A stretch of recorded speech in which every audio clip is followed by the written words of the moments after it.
नमस्कार, मी पंजाब जिल्ह्यामध्ये काही भागामध्ये पर्यंत काही भागाला सोडून देणार आहे म्हणून हा अंदाज लक्षात. फक्त जिल्ह्यामध्ये मात्र पावसाची हजेरी असणार आहे म्हणून हे लक्षात येतं.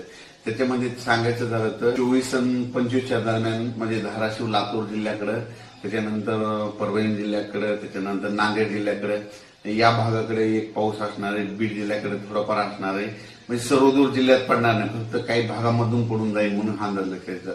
म्हणजे सांगायचं झालं 26 जून पर्यंत असाच पाऊस राहणार आहे, विखुरलेल्या स्वरूपाचा राहणार आहे, सर्वदूर पडणार नाही म्हणून हे अंदाज लक्षात येतं. राज्यामध्ये आता ही जी वारं चालू आहे ते काही ठिकाणी 25 जूनला बंद होईल, काही ठिकाणी 26 जूनला बंद होईल आणि हे वारं बंद झाल्याच्या नंतर परत चांगलं पावसाचं वातावरण तयार होणार आहे.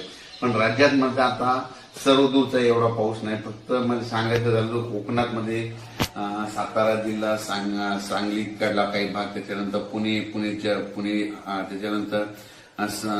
त्याच्यानंतर तसंच पुढं नाशिक पर्यंत, सिन्नर नाशिक पर्यंत ते पट्ट्यामध्ये कोकणाच्या कोकणपट्टीचा पट्टा मात्र ते पाऊस चालू राहणार आहे.